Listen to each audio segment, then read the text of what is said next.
I'm Jen Taylor-Skinner, and this is the Electorette. Whatever happened to the American middle class, and why did it ever exist in the first place? Those are just a few of the questions I explore in this episode, where I'm joined by Professor A. Michelle Dickerson, author of the new book, Middle Class New Deal, Restoring Upward Mobility and the American Dream. We have a clear-eyed conversation about how deliberate public policy once built a strong middle class in this country, and how that same middle class was slowly dismantled after decades of political neglect. This is a grounded, urgent conversation about what we've lost as Americans. The question is, could a new middle class deal ever exist again? And does this country have the collective political will to rebuild it? So, without further ado, here is my conversation with Professor A. Michelle Dickerson. Professor Dickerson, thank you so much for joining me. Thanks for having me on. So I want to talk about the start of your book, The Middle Class New Deal, because at the beginning of your book, you pose a really important question that I don't often see come up in conversations about the decline of the middle class. And that question is, why does the middle class exist at all? This country, it began with this kind of rigid European-style class structure, and they didn't really care about the middle class. There were really wealthy people and there were really poor people, and that was it. And there was very little interest in building out a middle class until I think about World War II, which you also cite in the book. So, what changed? Why did political leaders suddenly believe that it was in the country's best interest to deliberately create a robust middle class? They noticed that it was in the economic interest of the country. When we went through the Depression and we had a wave of foreclosures, the banks had an interest in people being able to buy homes and remain in those homes. And also, they recognized that the extreme income inequality that we saw in the 1920s, sort of turn of the century, that I might add, we're seeing again now. But they recognized at that time that's not good for either economic or political stability. And so the political leaders, they backed up that commitment with these large scale investments across key areas. There was housing affordability investments, job creation, and education. And those investments, of course, we both know this, those investments weren't distributed evenly. But during that period, I just want to go back to this, but during that period, I think it was between 1940 and the 1970s, it became known as the Great Compression. I think you refer to that in your book that way. Why was it given that name? It's because at that time, when people woke up and went to work every day, job, they were basically compensated fairly. And so there wasn't a huge gap between the income of the middle class, middle income people, and the income of rich people. All of that changed in the 1980s, largely because of dramatic shifts in the tax laws. But I also, one of the things I'm trying to do in the book is to show that the other thing that changed is politicians just stopped caring about lower and middle income people. So to sort of cycle back to something that you said earlier, we have a middle class because political leaders decided that it was important to have a middle class. It wasn't just like, I'm from Texas and I'm also Southern. It wasn't like weeds popping up in a field after a rainstorm. I mean, it didn't grow organically. Political leaders sat down and said, what does it take to restore the economic stability of most of the people in this country? And they went ahead and they did it. So during the Great Compression, there was concern about we need to do these things politically. We need to make sure that people can afford to send their kids to college or go themselves. We need to make sure that people can afford to buy homes. We actually care about public K-12 education. And then at a point, political leaders thought, nah, actually, we don't care anymore. Hmm.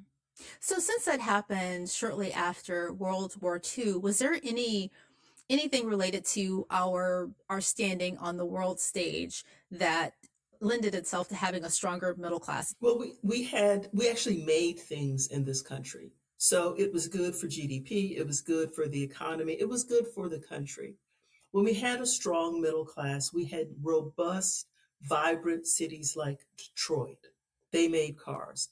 We had robust cities throughout, which I'll call the Rust Belt, both in sort of the Midwest and also Pennsylvania.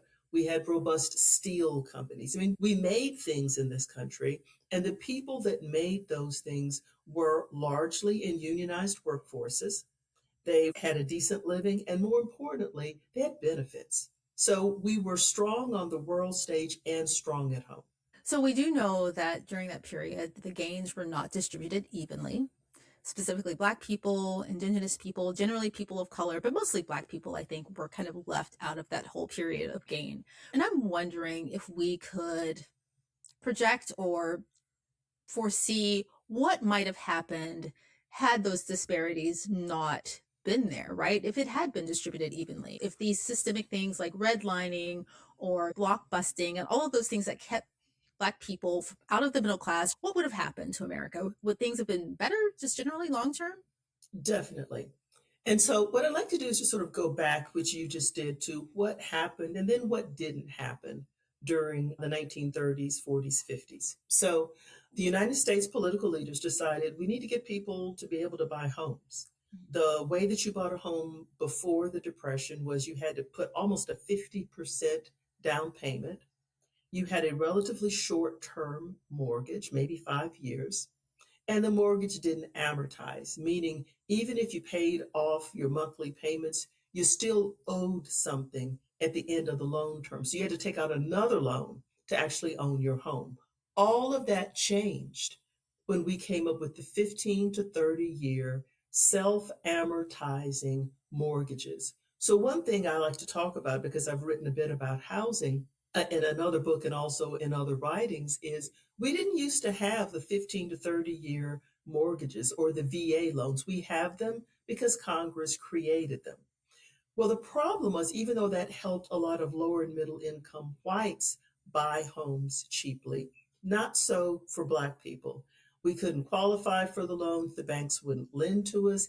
Even if we were able to buy a home, we most likely had to live in a lower income, segregated neighborhood, either because of redlining or because whites in the neighborhood just wouldn't sell to us because they would have these restrictive covenants in their mortgages or their deeds.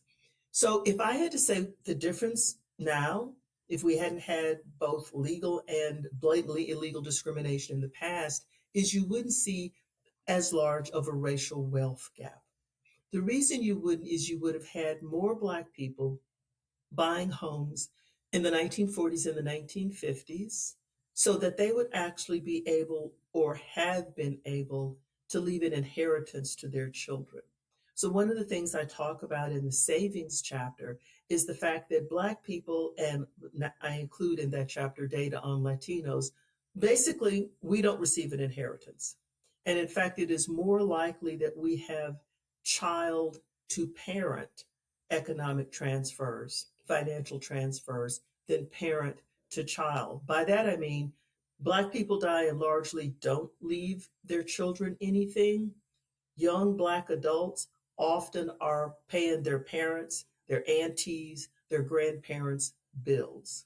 So if we had the same opportunities in the 1940s, 50s, or if our parents or grandparents had, we'd be in a measurably different economic situation now than we were then.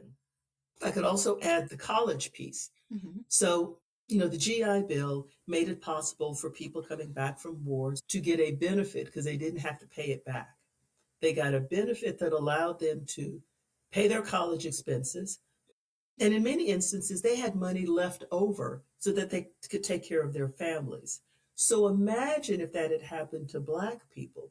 But instead, what happened is that our GIs came back. Many colleges would not accept them. So they couldn't even go there, even if they could get the GI benefits. Many of them went to historically Black colleges and universities, which is terrific. My dad went there, my brother went there, a lot of people in my family have attended HBCUs.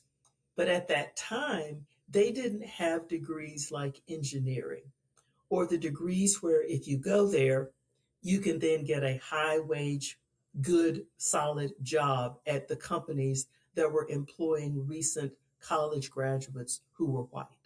So this may be a naive question, but I'm trying to figure out how those two things could happen in parallel. You have the government who's interested in taking all of the middle class in one direction.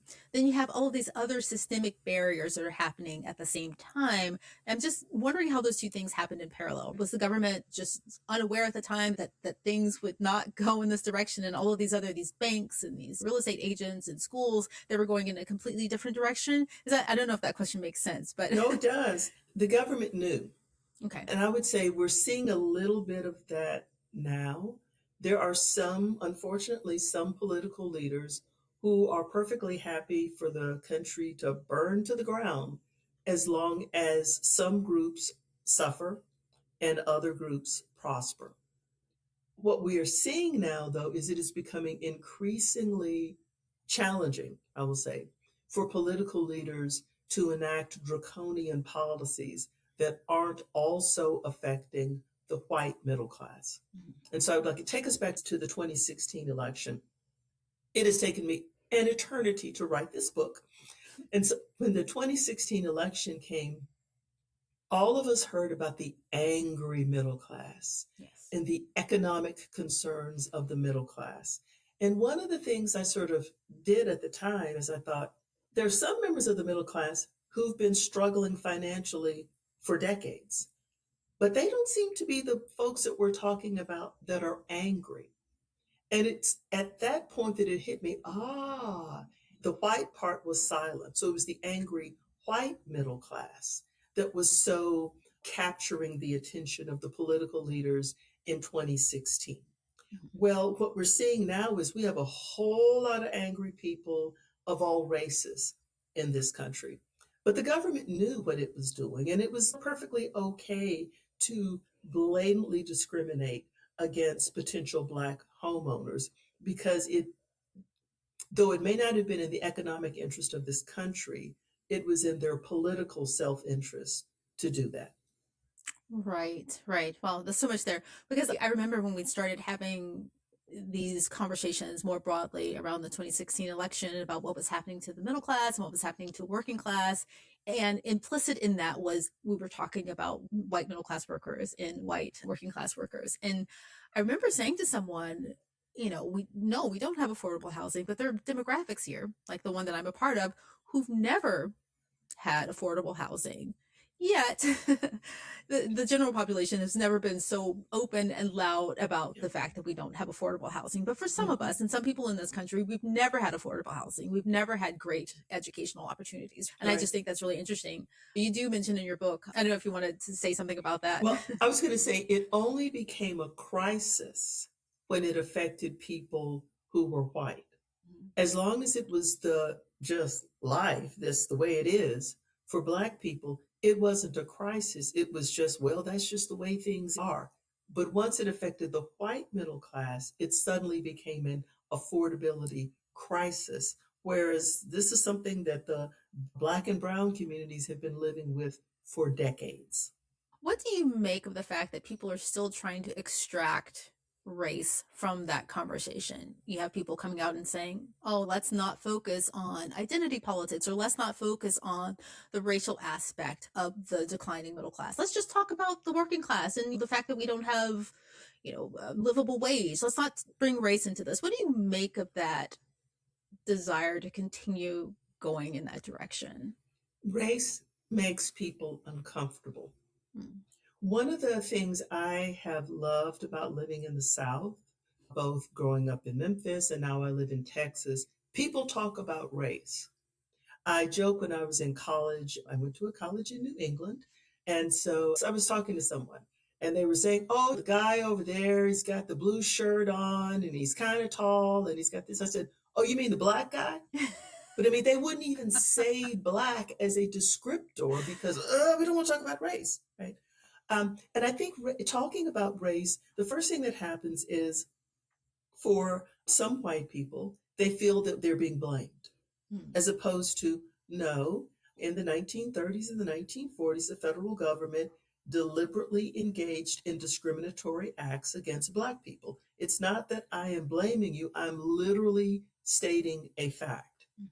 On the other, sort of the flip side, I think that a lot of people fear that if you bring up race, that it changes the entire conversation. And I will tell you, if I talk about this book and I never say the word race, I rarely get pushback. As soon as I start talking about the race pieces, then it's, well, it's got to be something else. Well, it can't be that really people do everything right and they still end up being left behind. No, actually, that's what I'm saying. Right, right.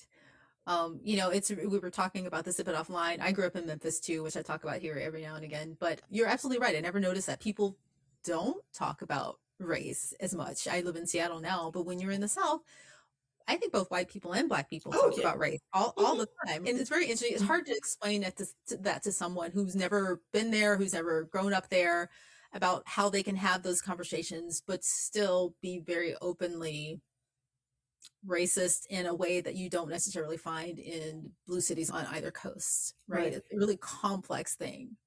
And the complexity, and people always ask me, why in the world would you have gone back to the South? You spent all these years looking at it.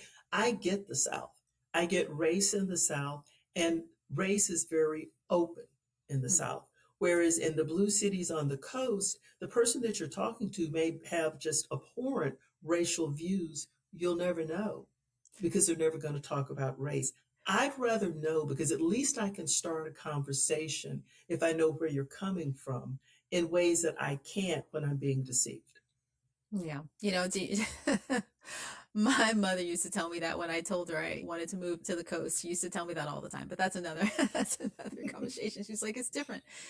Anyway, but I want to go back to this angry white voter and their patterns because you mentioned in the book you talk about how President Biden, former President Biden and President Clinton, they both grew up with working class, even lower middle class, even poor backgrounds. And their approach to how they talk about the middle class, how they talk about the working class, it's much different than how someone like the current person in the White House talks about it. I mean, he thinks groceries are quaint, right? Mm-hmm. And I'm curious as to how this demographic, going back to the angry middle class, angry working class voter, how they could see a savior in someone like that. That just seems like a disconnect to me. And I mean, we can go back to race. I mean, maybe that's the obvious thing.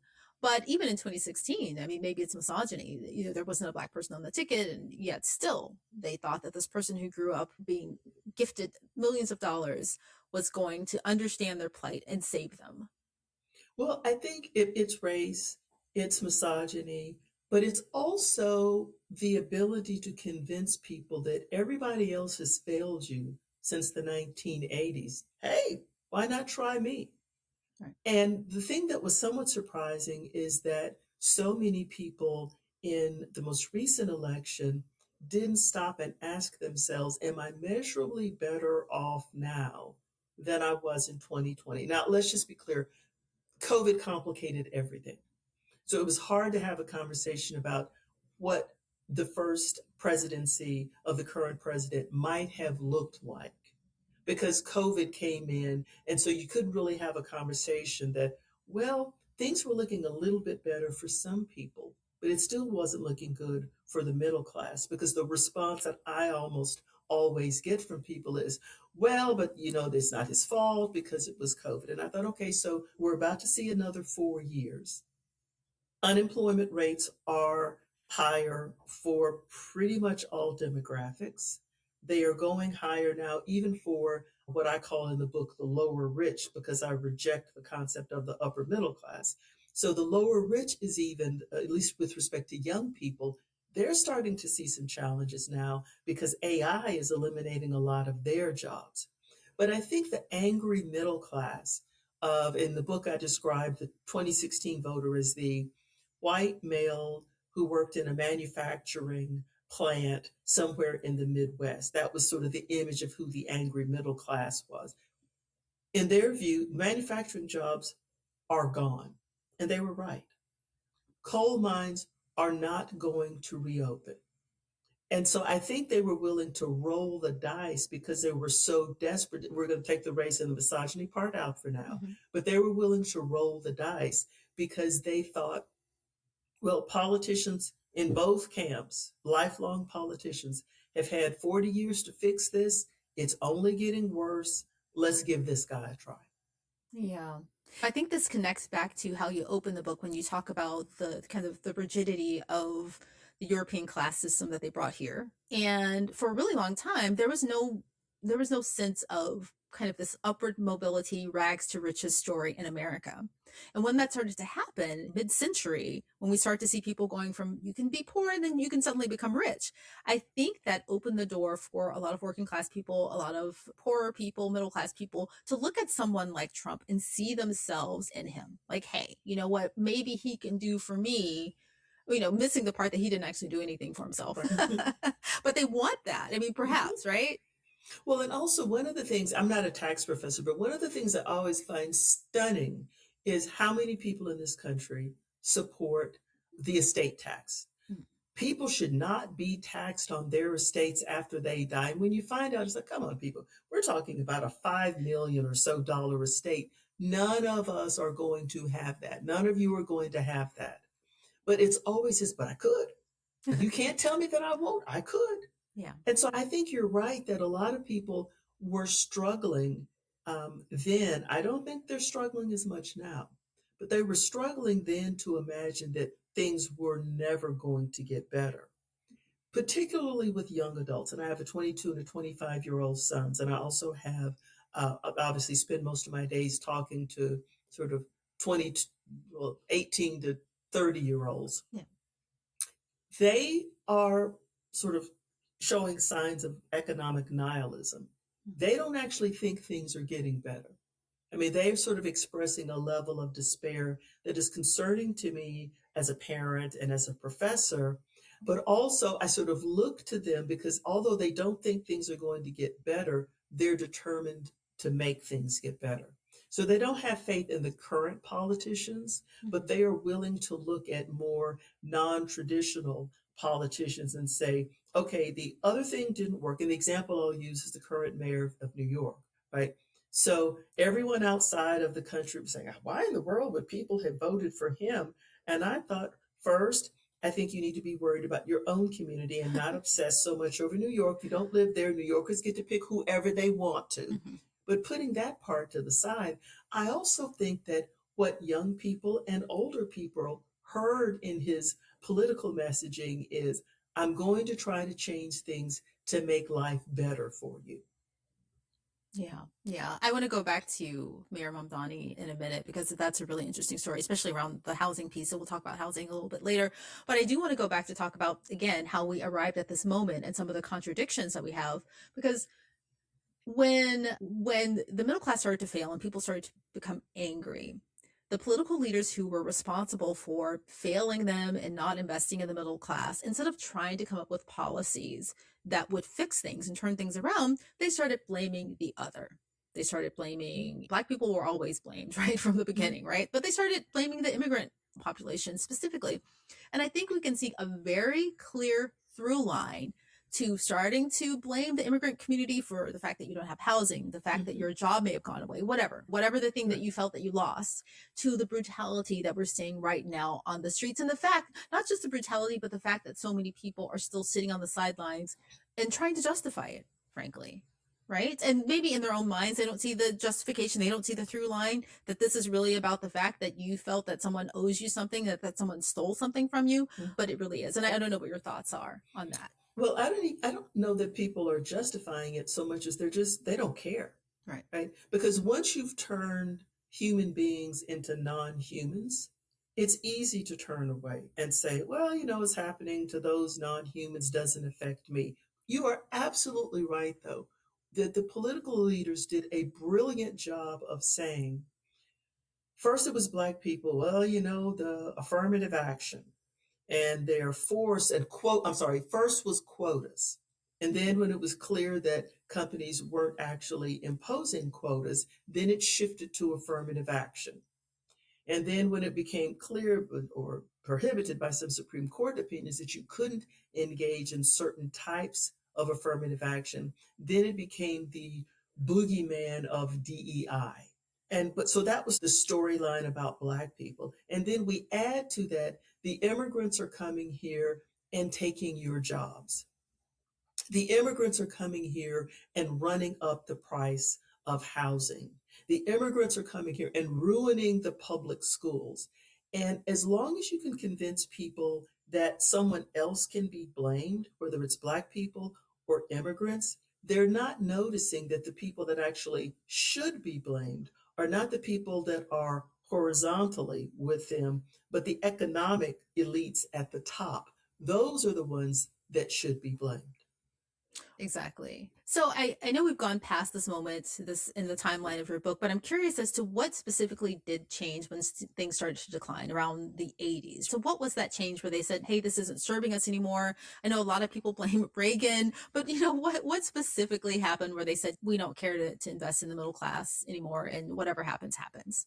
Well, as you know from the book, I don't blame any one political leader Mhm. or any political party. They've all ignored the middle class. Some of them have been better. Some political leaders have been better. Bill Clinton was pretty good, quite good, I would say, with the middle class, largely because he was born poor.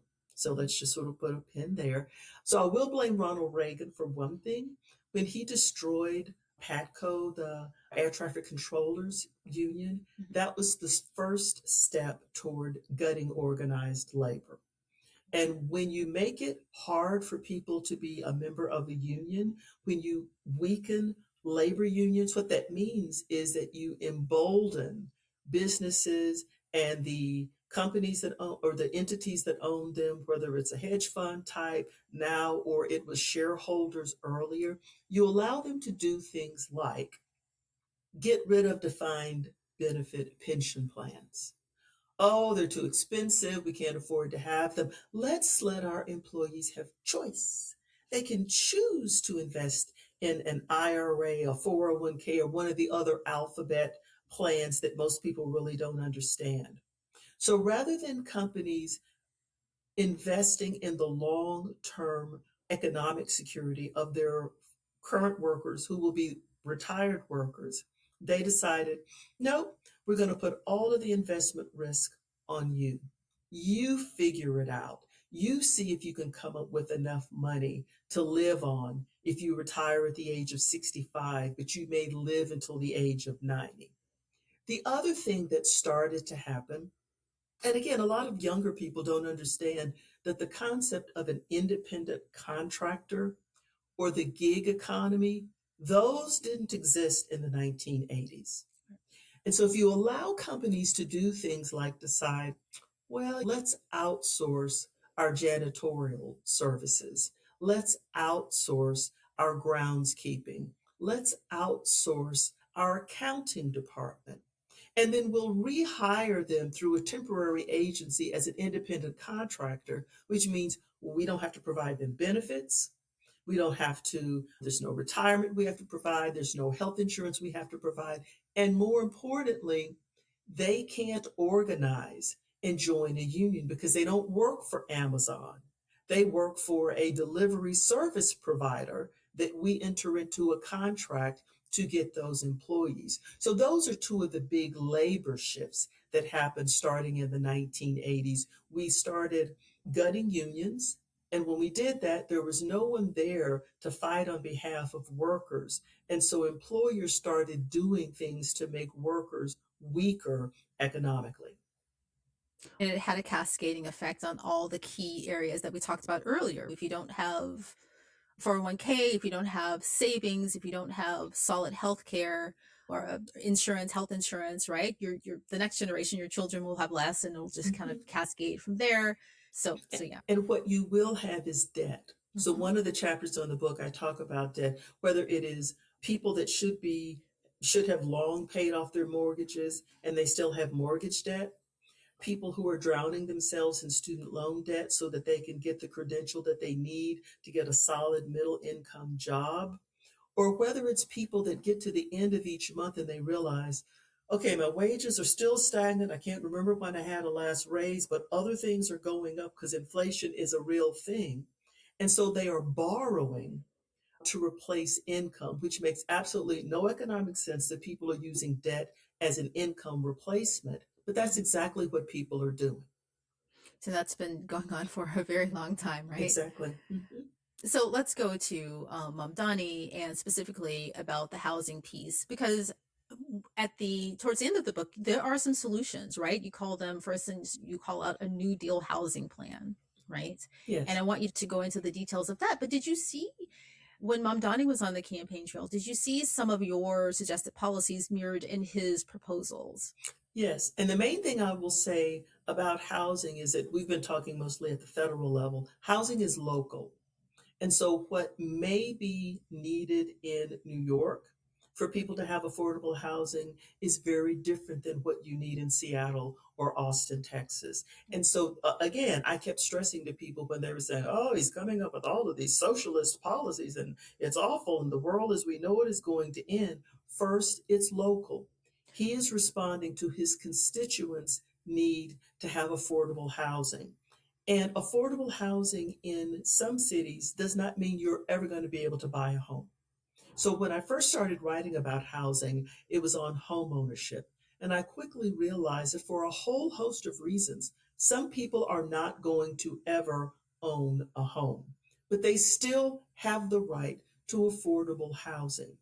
And they have the right to affordable housing in a wide range of neighborhoods. What we see in a lot of cities is if there is affordable housing, it's in a lower income neighborhood. So the not in my backyard crew, the NIMBYs, are determined to keep out apartments, duplexes, triplexes from being even built in their community. Forget the backyard, they don't want it anywhere in their neighborhood. And so the thing that I like the most about him becoming the mayor, from my perspective in Texas, is that it's going to force people to talk about affordable housing and to think outside the box. So, although you may say having an apartment in a high income neighborhood is going to depress home values, my response is always, can you prove that? Do you have any data, any empirical data, any studies that prove that? Because I have yet to find a study that shows that when you put affordable housing in a single family home neighborhood, that it affects the housing prices detrimentally. And in most instances, the housing actually, they appreciate in value. And I think the thing that he demonstrates and that shows the mark of a true, I think, a person with real political instincts is the fact that, and this may be controversial to say, but Mamdani is not from a poor background. He Right. is arguably he's wealthy. He came from a wealthy background. Mhm. So it is possible for someone with a background like his to look around, read the room, see his community's needs, and respond to that, right? So Exactly. it's because it's still very expensive to run for office and to run a campaign, right? So you're still going to have a lot of wealthy people who are going to run for office. So we shouldn't dismiss everyone. If they have the right ideas and they can truly understand their community, then they should have a go at it, right? Exactly. And one of the things that when I've talked about home ownership, and I'm a homeowner, people sort of look at me, well, why in the world would you say that? You own a home. I said, yep, the fact that I own a home doesn't mean that I don't care about people that can't afford to own a home. The fact that I'm a homeowner doesn't mean that I don't care about renters and that I'm not concerned about the needs of people who just want to find a safe and secure place to live. So you're absolutely right. I'm just beyond the labels. If a billionaire actually would come in, if a Warren Buffett, he would never run, he refused to ever run for office. But if he were a billionaire that ran for office, I think he'd have very different politics than the current. I don't know if the person that's in the 1600 Pennsylvania Avenue is a billionaire, but the Yeah, current rich person that is running this country. exactly. Yeah.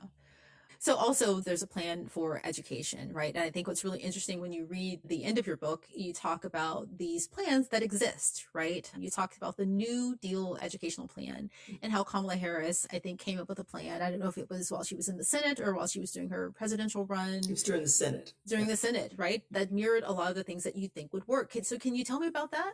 Yeah, one of the things that we don't think about, I have, like I said, I have two adult children, but when I had young kids, I had maximum flexibility in terms of my job because I'm an academic. So I could largely figure out when I'm going to teach so that I could make my work day match my children's school day. Most parents don't have that luxury. So, one of the things that she proposed, and I sort of look at it and expand it a bit in the book, is we need to make sure that we align the typical working day of a parent with the school day for their children. By making it really hard for parents to actually be workers and parents, we're seeing it now because the fertility rates are just plunging in this country. But one thing we need to do is to say, let's look at all of our, the way that we provide public education, kindergarten through the 12th grade. Most lower and middle income children in this country are educated in public schools. So I don't care what we hear about charters and vouchers and all of these other things, most kids go to public school. The people that go to private schools are disproportionately rich or lower rich. We have to look at the way that we provide education in this country and ask ourselves, why do we continue to have a schedule as if we are all farmers? There is no reason in the world that the school day should start at 8 and end at 3 when most people have to be at work at 8 or getting close to being to work at 8. And they typically get off well after 3. Right. Likewise, the delightful thing called the 3-month summer vacation isn't a vacation if you have young children. You have to figure out, what am I going to do with these kids for 3 months? I still have to work. And so we really do look, I argue in the book that we have to focus a lot on what we're doing at the K-12 level, because if we don't get it right then, we have consigned those children to always being underwater and never quite being competitive, either in the workforce or if they want to go to college. And when we have these conversations, again, people rarely talk about how the school schedule is related to the family's economic outcomes. Because if parents struggle to keep a solid school schedule, because in our town, the school's let out at 2:30, actually. Yeah. Mm-hmm. That's going to have an effect on how well the family can do, how much they can work. You have to pay for additional child care. And that's something that people don't really think about often. Yeah. One related thing related to struggles with education is college, right? I mean, I think that the advice has been to get a bachelor's degree, but we don't often talk about the role of community college. So what do you see happening here? So what's the best pathway forward for that? Well, one of the people I've been blaming employers for almost everything, I'm going to blame them for one more thing. If employers had not decided that the bachelor's degree was the gateway to the middle class, if employers had not decided that the easiest screening device in their employment hiring process is, do they have a bachelor's degree? Good, everybody else gets screened out. If they hadn't done that, we wouldn't have this college for all mantra that we hear in K-12. There's nothing wrong with college. I teach at a university. I've always taught at universities when I've been in higher ed. But when I lived in Virginia, I was actually the chair of a community college board, and I'm a strong supporter of community colleges. They can do things that 4 years simply can't. They can pivot quickly in terms of their curriculum if a company is moving into the area and needs to have workers who are trained to be able to do certain things. Community colleges can do that. And more importantly, community colleges can fill some of the educational gaps that maybe poorer students have when they graduate from high school and may not quite be ready to go to a 4-year college. And probably the most thing from my perspective is that community colleges can do it cheaper than a 4-year college can. There's absolutely no reason we should have so many young adults drowning in student loan debt, because if they can't pay back their student loan bills, they can't move out of their parents' homes, so they can't buy homes. And they're also, as I mentioned earlier, they're not getting married and they're not having children. So the community colleges can play a vital role, I think, in bolstering the middle class. But employers have got to be on board. They've got to be willing to hire people who have a community college associate's degree rather than demand that all of their workers have a bachelor's degree before they will hire them into a higher wage job. So if there's the tiniest in silver linings to this, is that what they started in the mid-century in this country, arguably maybe after the Great Depression, but mostly after World War II, what they started was successful, right? Even though they don't invest in it now, the middle class is still here. Mm-hmm. It's still here, even though it's been decades since anyone thoughtfully invested in the middle class. So that's one thing. But, right now we have a government that is hostile to most Americans, essentially. Mm-hmm. They're just hostile to most Americans, Right. but they're particularly hostile to people who are not ultra wealthy. And if we get beyond this, or when we get beyond this, and we have someone again who's interested in boosting the middle class, how do we go forward with creating a plan and with legislation that's really robust? Because I want to talk about the pandemic for a second, because I think you mentioned this in your book quite a bit. But Biden, under President Biden, there was a significant boost to the economy and to the working class and to the working poor during the pandemic, and they were very bold. There was the CARES Act, I think there was the infrastructure plan or infrastructure bill. And one of the bits of data that I often cite is that child poverty was cut in half for the first time, I think, in 50 years. So we have the ability to do big things. I mean, inflation started to plummet. So many things were happening, but it was undone as soon as the 2024 election happened. And no, actually it was before that. It was before that. So Republicans, I think, repealed the tax cuts that led to the cuts in child poverty. So how do we create something that's robust, that doesn't shift the direction of Americans every time we get a new party in office? Political leaders have to be convinced that their voters will vote them out if they keep neglecting them. I mean, one of the things that I do in the book, and I do when I talk about the book, is I stress this is not a left, right, Democrat, Republican issue. Everybody wants to be middle class. Rich people, and so I joke in the book that I came up with the term lower rich because upper middle class people are really just rich people that don't want to own it. And so I give them a lower in front of rich so that they don't have to call themselves rich.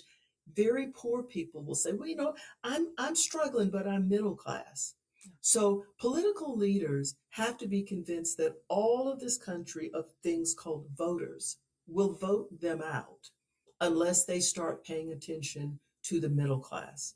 So although I've never been a single issue voter, I'm to the point now where I want to tell people, read my book, buy my book, read my book, pick one of the chapters, and that's your issue. So pick K-12 education. Don't vote for anyone that doesn't agree to do things to make life better for K-12 children in public schools. Pick college, pick housing, pick debt, pick any of those topics. And voters need to vow, if you're not for us, then we're going to vote you out.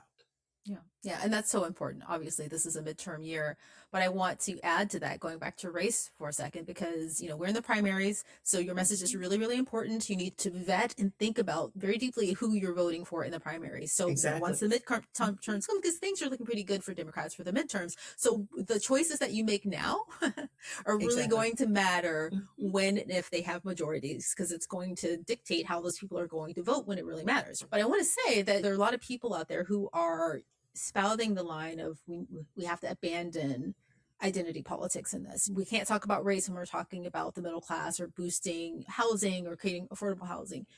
If you don't want to repeat what we've seen over the past several decades, you need to talk about how systemic racism and those systemic issues have gotten us to where we are now, because we would have had a stronger economy had everyone been lifted up equally. Exactly. And the other thing I will say, which is somewhat consistent, but also somewhat inconsistent with what you just said. I can say the same thing and not say race, and I'm talking about race. Right. So if people don't want to talk about race, fine, don't talk about race. Just say everything I just said and don't talk about race, because at the end of the day, if you aren't supporting Black people, and we're in this country, if you're not supporting Black people, it's going to harm the country. If you're not supporting Latinos, it's going to harm the country. So either you want to make the country stronger economically, you want to have the talent in this country to do the things that the talent can do if they're not being held back, or not. So my view is that even if we don't say race, as I do throughout the book, we're still going to end up at the same place, because now everybody is struggling. I mean, I get what you're saying. I mean, if you come out and say that I'm in support of the strongest middle class possible, implicit in that is the fact that everybody's being lifted up. Right? Exactly. It's when you come out and you have to explicitly say, I'm in support of a middle class, but let's not talk about race. That's when you kind of it's crazy. Show yourself, right? Exactly. It's absolutely crazy. Yeah. Well, Michelle Dickerson, thank you so much for joining me. I thoroughly enjoyed your book, The Middle Class New Deal, and just thank you. Thank you for writing this really important book that everyone should pick up during this really important election year. Thank you, and I've had a great time talking to you.